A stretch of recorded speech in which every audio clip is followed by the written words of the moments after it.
Oh my gosh, I feel so stuck. This painting needs fixing, but the last time I tried, I ruined it. A student said that to me recently, and honestly, I've said the exact same thing to myself. In this video, I want to talk about the messy middle, what it is, why doubt makes it so hard to move through, and what I've learned about the sessions where you actually skip it entirely. Because here's the thing, you start a session with real excitement and you pick up your brush and you find your way into the flow. Before you know it, you're making marks that feel alive, colors that surprise you, and shapes that you didn't plan. And then at some point you step back, and sometimes what you see takes your breath away, right? But other times you're not so sure. You feel real, doubt about it.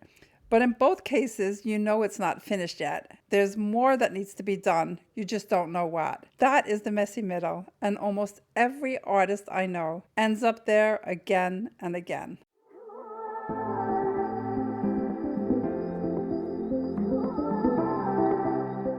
So the messy middle is that place where the intuitive part is done. This is where you kind of know you need to do more because the painting isn't finished. You just don't know what it needs. So you do what most of us do. You set it aside, you walk away, and then try to come back with fresh eyes. And that helps sometimes, it really does. But eventually the painting and the question is still there. Now what do I do? So you start looking outside of yourself for the answer. You ask a friend, you post in a group, you scroll Instagram, and then you start comparing your work to your favorite artist. By the time you get back to the canvas and start adjusting, adding, and trying to fix things, you're already doubting every move you make.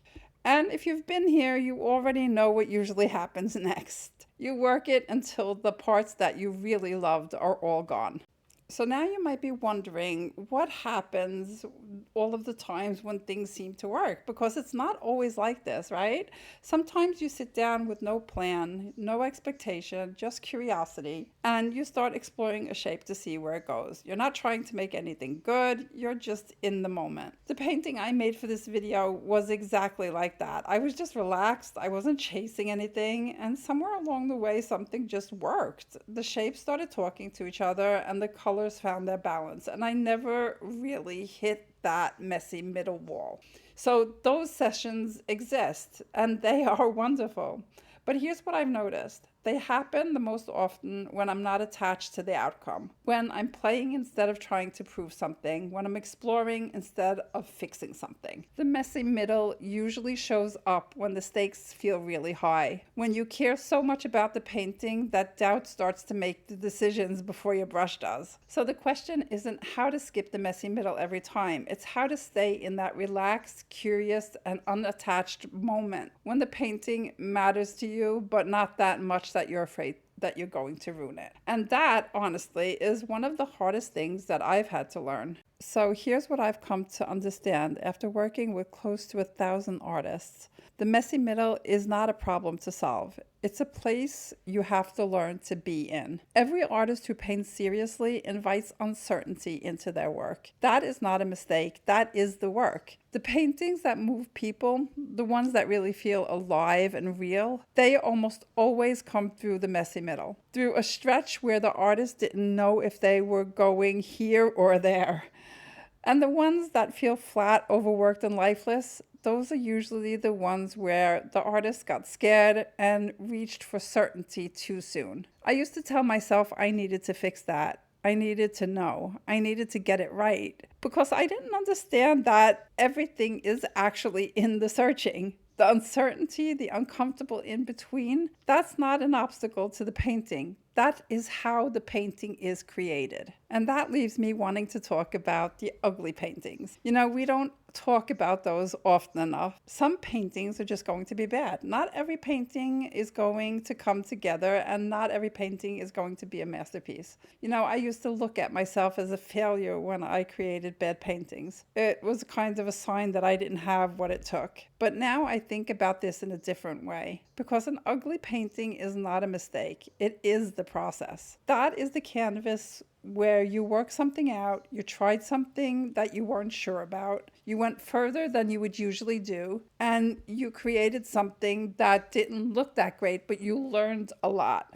So it might be awkward and unresolved, but something is happening there, right? Something is finding its way. The paintings that surprise you, the ones that you really love, those are the ones that are your most authentic. And they almost always come on the other side of the ugly ones. Because becoming the artist that you want to be means moving closer to who you actually are. That means being vulnerable.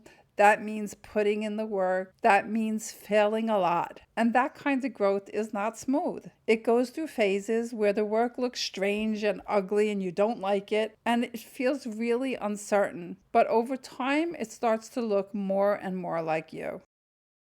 So, what changes things is not just learning to trust the process more, though that does matter. What changes things is putting in the work and learning to see your painting clearly. Because when you can look at your canvas and understand what actually is happening on there, when you have the tools to read what it needs, you stop guessing, you stop reacting, and you stop painting over the parts that were working because you don't know what to do. And the messy middle just stops being a wall. It becomes a conversation. And that's exactly why I created the Clarity Workshop. It's a free 3-video workshop that will get you started. And it also includes a checklist with 6 questions that you can ask yourself to get unstuck and start finishing your paintings. So if you're tired of losing your best paintings to that messy middle, you're more than welcome to sign up for the Clarity Kit. The link is in the description. And when you do, I want you to focus on one video at a time and try to use what you learned in your own painting, because learning without practice is not going to get you anywhere near where you want to be.